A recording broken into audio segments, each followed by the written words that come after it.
C'est toujours avec une grande joie que nous vous retrouvons chaque lundi pour vous redonner de l'espoir, pour vous redonner de la joie de vivre, pour vous dire les merveilles de ce que le Seigneur est capable de faire. Aujourd'hui, nous avons choisi un sujet particulier pour vous. C'est un sujet qui touche tout âge, les enfants, les jeunes, les adolescents, les papas, les mamans, même les vieux et même les vieillards. C'est un sujet qui est, on va dire, universel. Et nous appelons ce sujet « cœur brisé ». Généralement, ce thème ou ce terme est utilisé pour les amoureux. Lorsqu'on a été déçu en amour, on dit « il m'a brisé le cœur », « elle m'a brisé le cœur ». Mais études faites, nous nous sommes rendus compte que c'est un sujet qui ne touche pas seulement les amoureux, mais seulement le cœur brisé. C'est un cœur qui a été meurtri. C'est un cœur qui a des blessures. C'est un cœur qui a beaucoup de regrets aussi. Un cœur qui se condamne. Un cœur qui se rend coupable. Et nous nous sommes rendus compte, après quelques études, comme je l'ai dit tantôt, que la cause de ce cœur, ça peut être parce que moi-même, j'ai posé des actes qui aujourd'hui je regrette, mais dont je n'ai pas la possibilité de ramener, soit de repartir en arrière pour les réparer.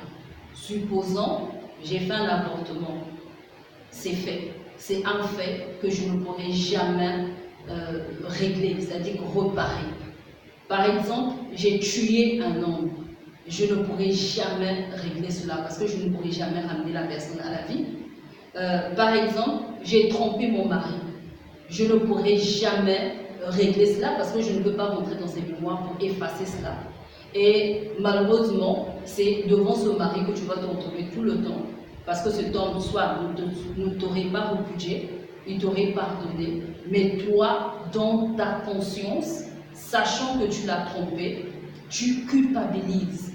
Quand tu le vois, tu te rappelles de ce que tu as fait et généralement, tu as un cœur qui est troublé. Ou bien, tu as avorté et que tu sois incapable de concevoir aujourd'hui. Tu te dis, mais pourquoi je l'ai fait? Mais seulement, tu es incapable de repartir en arrière pour aller retrouver la grossesse que tu avais versée et puis venir te recoller cette grossesse. Tu vis avec un cœur qui est trouble, avec une culpabilité. Quand tu as tué quelqu'un, tu ne peux pas ramener la personne à la vie.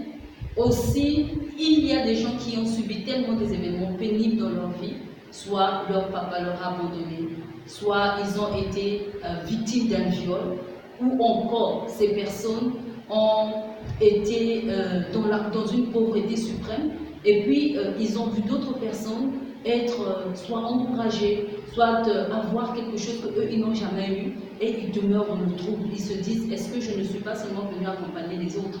D'autres encore, c'est parce qu'on les a tellement insultés. Tu es bête, tu ne réussiras jamais, tu es fait que pour venir, pour être notre esclave, et ces personnes ont des blessures dans leur cœur. Et généralement, ces blessures, on grandit avec. Tu peux être petit, être blessé, et parfois tu deviens vieux, mais toujours avec ces blessures, parce que tu ne sais pas comment régler ces blessures. Donc aujourd'hui, la bonne nouvelle est que il y a un homme qui a été destiné pour guérir les cœurs brisés. Comment il guérit les cœurs brisés? D'ailleurs, je veux te donner la référence, c'est écrit dans Ésaïe 61, à partir du verset 1. On dit qu'il annonce la bonne nouvelle aux malheureux. Donc si tu es malheureux, il a une bonne nouvelle à t'annoncer. Et il guérit les cœurs brisés. Son nom, c'est Jésus-Christ. Le souverain, notre héros, Jésus-Christ, c'est lui qui guérit les cœurs brisés. Alors comment guérit-il les cœurs brisés? D'abord, il est venu, il a donné de sa vie afin que tout homme sur la terre puisse avoir une vie nouvelle. Ça veut dire les péchés pardonnés. Pas seulement pardonnés, mais éradiqués. On l'appelle l'agneau de Dieu qui lui ôte le péché des hommes. Donc il est capable d'ôter le péché qui a demeuré longtemps dans ton cœur dont tu te sens coupable, dont tu ne peux pas sortir de la culpabilité, jour et nuit tu te lèves avec ce sentiment que c'est à cause de toi que l'événement est arrivé. C'est à cause de toi que les choses ne marchent pas. Et quand tu te regardes, tu t'accuses, tu te dis, mais toi tu es un monstre, comment tu as pu faire ça? Tu ne te pardonnes pas à toi-même. Et tu demeures, tu vis avec cette frustration. Mais seulement lui, il est venu pour ôter, pour éradiquer le péché de l'homme. Donc, si jusqu'à présent tu ne t'es pas pardonné, il est capable de te pardonner.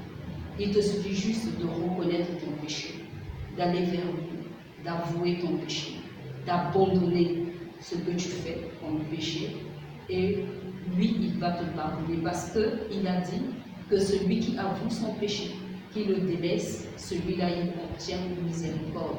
Et de plus, son sang lave les hommes. Tu n'auras qu'à dire Jésus, lave-moi par ton sang, lave mon cœur, lave ma conscience, lave mon esprit, et tu verras que ta vie sera nouvelle. Le signe, c'est lequel? C'est que quand tu l'auras fait, à la fin, il y aura une paix qui va envahir ton cœur, il y aura une joie qui va remplir ton cœur. Et lorsque tu as été vraiment meurtri, parce qu'on t'a injurié, parce qu'on t'a fait faire des choses que tu ne devais pas faire, parce qu'on t'a violé, parce que on t'a humilié, et jusque-là tu demeures avec des blessures. Il dit ceci, la colère de l'homme ne pourra pas accomplir la justice de Dieu. Donc tu peux être frustré dans ton cœur parce qu'on t'a fait du mal et tu demeures avec cette colère. Tu es contre cette personne, tu ne dors pas. Tu te dis ce que la personne m'a fait, il faut que la personne paye. Tu n'es pas en paix, tu souffres même de l'hypertension, tu souffres même des maux, des ulcères d'estomac. Mais lui, il te dit, lâche prise, pardonne. Parce que ta colère n'accomplira jamais la justice de Dieu. Laisse à Dieu faire. Abandonne tout entre les mains de Dieu. Parce que lui, il donne aux hommes selon qu'ils ont sémé sur la terre. Donc laisse tomber ton courroux, laisse tomber ta colère. Pardonne. Pardonne. Tu vas te dire, mais c'est difficile, je ne peux pas pardonner. Si tu le peux. Tu sais pourquoi? Parce que toi aussi, certainement, un jour, tu as causé du tort à quelqu'un d'autre et tu as voulu que cette personne te pardonne. Pourquoi penses-tu que eux, ils ne méritent pas d'être pardonnés, mais que toi, tu mérites d'être pardonné? Souviens-toi, si Jésus, malgré tout ce que tu as fait, lui, il peut te pardonner. Il est même capable d'éradiquer ton péché. Toi aussi, tu peux le faire. Pardonne. Laisse tomber, lâche prise. Parce que figure-toi, la personne qui est dans ton cœur, que tu as serré dans ton cœur, que tu n'as pas lâché, cette personne vit. Cette personne s'en fout même de ton existence. Cette personne mange d'or. Et c'est toi qui souffres. Alors c'est à toi qu'on a fait du mal. Tu ne devrais pas leur donner cette opportunité de te faire du mal. De continuer à te faire du mal, même dans ton âme, même dans ton esprit, même dans ton sommeil, jusqu'au point de te rendre malade. Lâche prise. Ils ne méritent pas que tu puisses leur donner de ton temps, de ton sommeil, de ta vie. Pardonne. Il a dit, si tu pardonnes, lui aussi il te pardonnera. Je sais que tu le sais, puisqu'il est dit, pardonne-nous nos offenses, comme nous avons pardonné à ceux-là qui nous ont offensés.